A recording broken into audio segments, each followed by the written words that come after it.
Hello everyone, welcome back to my YouTube channel this account. आज हम class 12th की economics में macro economics का जो सबसे ज्यादा इंपॉर्टेंट चैप्टर होता है वो होता है हमारा नेशनल इनकम। अब ये नेशनल इनकम होता क्या है? देखो, मैं तुम्हें सिंपली लैंग्वेज में बता दूं नेशनल इनकम होता क्या। उसे बताने से पहले मैं आपको एक चीज बताना चाहता हूँ कि क्लास 12th के बोर्ड्स में नेशनल इनकम का जो क्वेश्चन आता है, नेशनल इनकम चैप्टर्स में से जो क्वेश्चन आता है वो क्वेश्चन आता है 10 नंबर का क्वेश्चन आता है। ठीक है, 10 नंबर का क्वेश्चन आता है। अब आप सोच रहे होंगे सर 10 नंबर का क्वेश्चन कैसे आ जाएगा? आता है।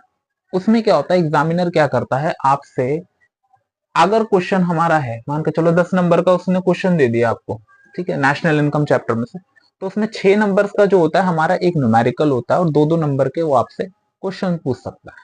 ठीक है, तो इसी से आपको ये पता लग जाएगा कि ये चैप्टर जो है नेशनल इनकम हमारा कितना ज्यादा है। तो चलिए स्टार्ट करते हैं, नेशनल इनकम हमारा होता क्या है। देखिए, नेशनल इनकम क्या होता है? इनकम जो होती है हमारी क्या होती है, जो हम पैसे कमाते हैं वो हमारी इनकम होती है। ठीक है, बात करेंगे नेशनल इनकम की क्या होती है, मतलब पूरे इंडिया में हाउस होल्ड जितने भी हैं जो अर्निंग करते हैं, जो पैसा कमाते हैं, उसे हम क्या बोलते हैं? नेशनल इनकम कहते हैं। ठीक है, उसे हम क्या बोलते हैं? नेशनल इनकम कहते हैं। अब नेशनल इनकम जो होती है वो हमारी टू टाइप्स की इनकम होती है। ठीक है, पहली हमारी होती है फैक्टर इनकम, दूसरी हमारी होती है ट्रांसफर इनकम। फैक्टर इनकम क्या होता है, ट्रांसफर इनकम क्या होता है, मैं बताता हूँ। देखो, फैक्टर इनकम क्या होता है, वो अर्निंग, मतलब वो पैसे जो हम मेहनत से कमाते हैं उसे हम कहते हैं फैक्टर इनकम कहते हैं। ठीक है, फॉर एग्जाम्पल कि अगर हम कहीं सैलरीड हैं, हम कहीं जॉब करते हैं, हमें जो सैलरी मिलती है तो वो हमारी फैक्टर इनकम होती है। ठीक है, और ट्रांसफर इनकम हमारी वो इनकम होती है जैसे कि हमें किसी ने गिफ्ट दे दी, हमें किसी ने गिफ्ट में पैसे दे दिए, या अनएम्प्लॉयमेंट अलाउंस मिल गया, बोनस हमें मिल गया, तो हमारी किस में होती है? वो हमारी ट्रांसफर इनकम में होती है। तो फैक्टर इनकम और ट्रांसफर इनकम में हमारा सिर्फ यही डिफरेंस होता है। ठीक है, फैक्टर इनकम हमारी वो इनकम होती है जो हम क्या करते हैं? मेहनत से कमाते हैं। ठीक है, और ट्रांसफर इनकम हमारी वो इनकम होती है जो हमें कहीं से मिल जाती है, वो हमारी ट्रांसफर इनकम होती है। ये फैक्टर इनकम होती है, वो ट्रांसफर इनकम होती है। ठीक है, मैं इसके एग्जाम्पल लिख देता हूँ। देखो, फैक्टर इनकम के एग्जाम्पल क्या होते हैं, जैसे कि हो गए सैलरी, हो गए सैलरी हमारी फैक्टर इनकम हो सकती है। और दूसरी हमारी होती है ट्रांसफर इनकम। ट्रांसफर इनकम में जैसे कि हमें बोनस मिल गया, अनएम्प्लॉयमेंट अनएम्प्लॉयमेंट अलाउंसेस मिल गए।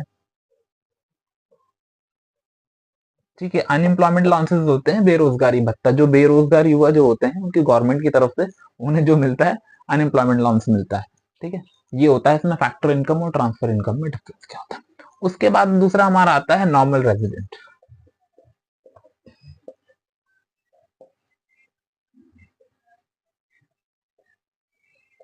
ये होता है हमारा नॉर्मल रेजिडेंट।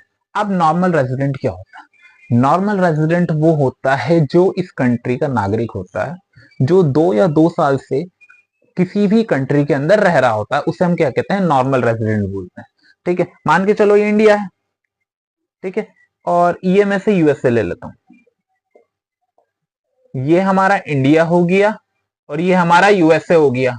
ठीक है, तो जैसे कि इंडिया में अगर मैं रह रहा हूं, ठीक है, 2 या 2 साल से ज्यादा अगर मैं इंडिया में रह रहा हूं तो हमारा वो नॉर्मल रेजिडेंट होता है।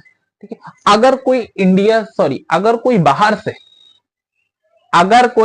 से इंडिया में कमाने के लिए अगर कोई आ रहा है, मान के चलो यूएसए से कोई आ रहा है इंडिया में काम करने के लिए आ रहा है, ठीक है, तो वो इंडिया का नागरिक होगा? नहीं होगा। क्यों नहीं होगा? इंडिया का नागरिक इसलिए नहीं होगा क्योंकि पहले तो उसे सिटीजनशिप लेनी होगी, तभी जाके वो इंडिया का नागरिक होगा, सिटीजन होगा। तो उसको हम क्या कहते हैं? उसे हम बोलते हैं एनआरआई बोलते हैं। ठीक है, उस टर्म को हम क्या बोलते हैं? उस टर्म को हम बोलते हैं एनआरआई बोलते हैं। ठीक है, हम तो इंडिया के नागरिक हैं, ठीक है, we are the people of India, तो इसलिए हम क्या है? इसके इंडिया के सिटीजन है। लेकिन अगर हम काम करने के लिए दूसरे कंट्रीज में जा रहे हैं, अब्रॉड में जा रहे हैं, ठीक है, यूएसए में जा रहे हैं, किसी भी अदर कंट्रीज में जा रहे हैं, तो हम क्या है? वहां के लिए एनआरआई। ठीक है, तो ये होता है हमारा एनआरआई। और ये होता है हमारा नॉर्मल रेजिडेंट। ठीक है, सिंपल है, आपको समझ में आ गया होगा। नेशनल इनकम क्या होती है, फैक्टर इनकम क्या होती है, ट्रांसफर इनकम क्या होती है, एक नॉर्मल रेजिडेंट हमारा क्या होता है। ठीक है, एनआरआई मैंने आपको बताया, ठीक है, वो होता है। तो आई होप कि आपको एक छोटा सा बेसिक टॉपिक जो है नेशनल इनकम का समझ में आया होगा। ठीक है, तो thank you so much guys for watching my video, thank you so much again, thank you.